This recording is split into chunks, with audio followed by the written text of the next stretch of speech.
Hi students, నేను మీ హిందీ సార్ని సింగ్ సార్ని. నాన్న 10th క్లాస్ పబ్లిక్ ఎగ్జామ్ రాయబోతున్న హిందీ సబ్జెక్ట్ విద్యార్థులందరికీ కూడా ఇప్పటిదాకా 1 నుంచి 15 వరకు వీడియోలన్నీ కూడా మీరు ఈజీగా ఎగ్జామ్ రాయాలి, మంచి మార్కులు పొందాలి అనే ఉద్దేశంతో ప్రతి వీడియోని కూడా మీకు సమయం వృధా కాకుండా మంచి మార్కులు పొందే విధంగా చేసి పెట్టడం జరిగింది.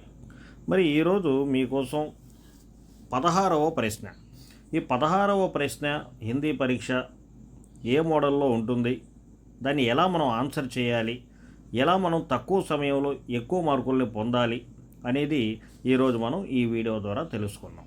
చూడండి అన్న, 16వ ప్రశ్న ఇది కూడా ఒక పారాగ్రాఫ్గా మనకి ఇక్కడ ఇవ్వడం జరుగుతుందన్నమాట. అయితే ఇంతకుముందులాగానే పారాగ్రాఫ్ అనేది ఇచ్చినప్పుడు ఒకసారి చదవడం అనేది మనం చేయాలి తప్పనిసరిగా. ఏమంటున్నాడు ఇక్కడ, నిమ్నలిఖిత गद्यांश पढ़कर दिए गए प्रश्नों के उत्तर వికల్పో మేసే చునుకర్ లిఖియే అంటున్నాడు. అంటే కింద ఇచ్చిన పారాగ్రాఫ్ని చదివి ప్రశ్నలకి జవాబుల్ని వికల్ప అంటే ఏంటి, ఆప్షన్స్ అన్నమాట. ఈ ఆప్షన్స్లో నుంచి వెతికి రాయండి అంటున్నాడు. ఏం భయపడాల్సిన పనే లేదు నాన్న. పద్యం విషయంలో మనం ఎలా అయితే చేశామో, ఆ తర్వాత 15వ ప్రశ్న పారాగ్రాఫ్ విషయంలో ఎలా అయితే చేసామో సేమ్ అదే పద్ధతిన ఇక్కడ కూడా మనం అదే పద్ధతిని అవలంబించడం జరుగుతుంది. పారాగ్రాఫ్ని ఒకసారి చదివేసుకోండి. ఒకసారి చదివిన తర్వాత ఆ ప్రశ్నల దగ్గరికి వెళ్ళండి. మొదటగా మొదటి ప్రశ్నని చదువుదాం.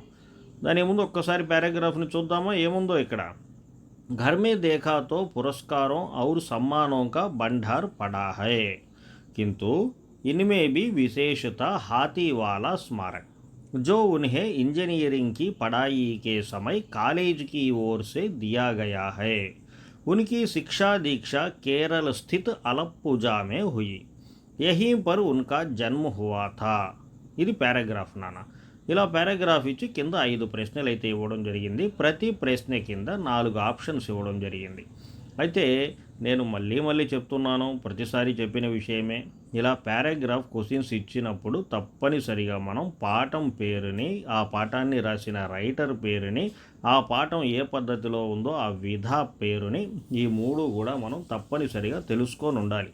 ఎందుకంటే ఒకవేళ ఒక ప్రశ్న ఆ విధంగా ఉండొచ్చు. అలా ఉన్నప్పుడు మనం ఒక మార్కు అనవసరంగా పోగొట్టుకునే అవకాశం కూడా ఉంటుంది. కాబట్టి తప్పనిసరిగా ఆ విధమైన పద్ధతిని కూడా మనం తెలుసుకోవాలి. ఇక్కడ ఒక పారాగ్రాఫ్ని ఇవ్వడం జరిగింది. కింద 5 ప్రశ్నలు ఇచ్చాడు. ఆ 5 ప్రశ్నలు ఇచ్చినప్పుడు ఆ ప్రశ్నలు ఒక్కొక్క పదాన్ని చూడండి, అసలు ఏ లైన్లో ఉంది ఈ పదము అనేది ఒక్కసారి మొదట మనం ఎతకదాం. చూడండి, స్మారకోమే విశేష స్మారక్ కౌన్సా థా అన్నాడు. స్మారక్ అనేది ఎక్కడుంది. అలా చూసుకుంటూ వెళ్తే మొదటి పుల్ స్టాప్లో స్మారక్ అనేది కనిపించలేదు. రెండవ పుల్ స్టాప్ దగ్గరికి వెళ్తే రెండవ పుల్ స్టాప్ దగ్గర స్మారక్ ఉంది. రెండవ పదం విశేష్ కూడా కనిపిస్తుంది. ఓకే, అంటే మనం వెతకబోయే ఆన్సరు ఈ పుల్ స్టాప్లోనే ఉండే అవకాశం ఉంది అని మనకు అర్థం అవుతుంది. ఇంకా చాలు, మనకు కావాల్సిన ఆన్సర్ ఈ పుల్ స్టాప్లో ఉంటుంది. ఇప్పుడు కింద 4 ఆప్షన్స్ ఉన్నాయి కదా. ఈ 4 ఆప్షన్స్లో ఒక్కొక్క ఆప్షన్ని ఆ పుల్ స్టాప్లో చూద్దాం, ఉందా లేదా. ఊంట్ వాలా లేదు, హాతీ వాలా ఉంది. కాబట్టి ఇక ఆలోచించే పనే లేదు, అనవసరంగా సమయాన్ని వృధా చేయాల్సిన అవసరమే లేదు. హాతీ వాలా అనేది ఏంటి, బి ఆప్షనే కరెక్ట్ ఆన్సర్ అనమాట. ఇక పెట్టేయడమే. తర్వాత ఇంకో క్వశ్చన్ చూస్తే ఇక్కడ ఏంటంటే, ఘర్ మే కిస్కా బండార్ పడా హై అని ప్రశ్న ఇక్కడ ఇచ్చాడు. చూడండి, మొదటి పదం ఏంటి, ఘర్ అనేది ఎక్కడ ఉంది, అలా ఎత్తుక్కుంటూ వెళ్తే మొదటి వాక్యంలోనే ఘర్ అని కనబడుతుంది. ఎస్. తర్వాత భండార్ అనేది కూడా అదే వాక్యంలో కనబడుతూ ఉంది. అంటే ఇక ఆలోచించాల్సిన అవసరం లేదు, మనకు కావాల్సిన ఆన్సర్ ఆ మొదటి వాక్యంలోనే ఉంటుంది అని మనం డిసైడ్ అయిపోవచ్చు. ఒక్కసారి ఆ 4 ఆప్షన్స్ని ఆ పుల్ స్టాప్లో ఏముందో వెతకదాం. నాన్న 2-3 ఆన్సర్లు అయితే ఒక పుల్ స్టాప్లో ఉండవు. 4 ఆప్షన్స్లో ఒక ఆప్షనే దొరుకుతుంది. కాబట్టి భయపడాల్సిన అవసరం ఏమీ లేదు. చూద్దామా. ఆప్షన్ ఏ ఏంటి, పురస్కారం కనబడింది కదా. ఇంకా మిగతా 3 అసలు ఉండవు. కాబట్టి ఆప్షన్ ఏ పురస్కార్ అనేది ఆన్సరు. 3వ ప్రశ్న చూడండి, హాతీ వాలా స్మారక్ ఉన్హే కిన్కి ఓర్ సే దియా గయా అని ఉంది. ఇప్పుడు హాతీవాలా స్మారక్. ఈ హాతీవాలా స్మారక్ ఎక్కడుందో ఎతకండి. రెండవ వాక్యంలో ఉంది హాతీవాలా స్మారక్. మరి హాతీవాలా స్మారక్ అని ఏ పుల్ స్టాప్లో అయితే ఉందో ఆ పుల్ స్టాప్ నుంచే మనకి ఆన్సర్ దొరికే అవకాశం ఉంది. ఒక్కొక్కటి చూద్దాం. ఏలో ఏముంది? స్కూల్కి ఓర్సే ఉందా ఆప్షన్లో?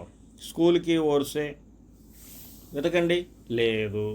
రెండవది కాలేజీకి ఓర్సే ఉంది, కాబట్టి కాలేజీకి ఓర్సే అనేదే రైట్ ఆన్సర్ అవుతుందన్నమాట. అలాగే చూడండి, ఉనికి శిక్షా దీక్ష కహా పర్ హుయి అని చెప్పి 4వ ప్రశ్న అడిగాడు. మరి శిక్షా దీక్ష అనేది ఎక్కడుందో వెతకదాం. ఇక్కడ 2వ లైన్లో కనబడుతుంది శిక్ష, 3వ లైన్లో దీక్ష అని చెప్పి కనబడుతుంది కదా, శిక్షా దీక్ష.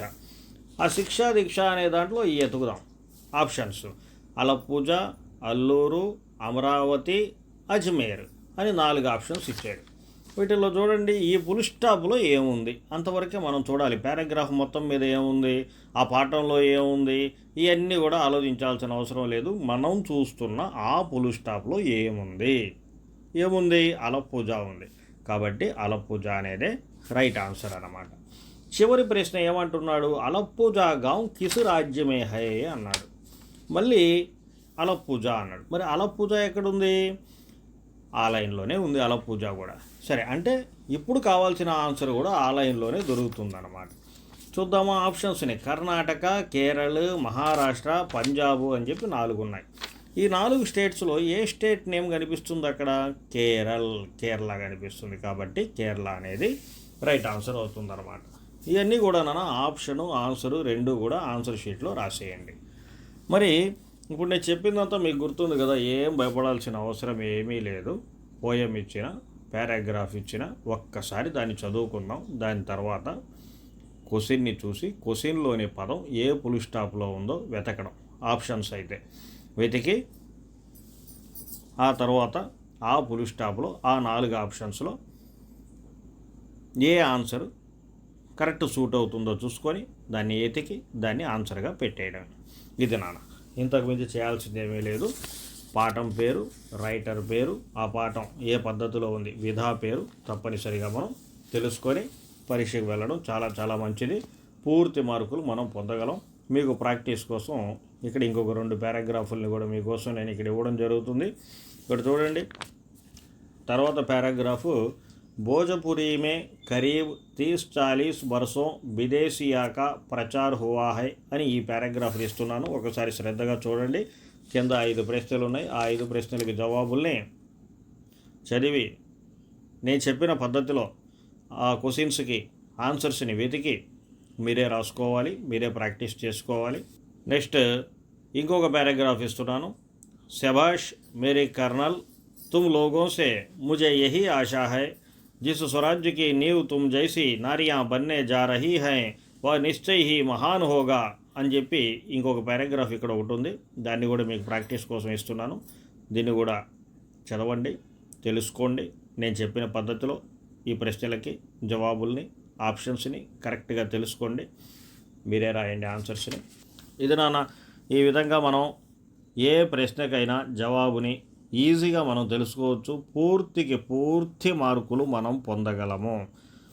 కాబట్టి భయపడాల్సిన అవసరం ఏమీ లేదు. నెక్స్ట్ ఇంకొక మంచి వీడియోతో మళ్ళీ నేను మీ ముందుంటాను. మన ఛానల్ పేరు PDNS హిందీ. సబ్స్క్రైబ్ చేయండి, లైక్ చేయండి, షేర్ చేయండి. నేను మీ హిందీ సార్ని, సింగ్ సార్ని.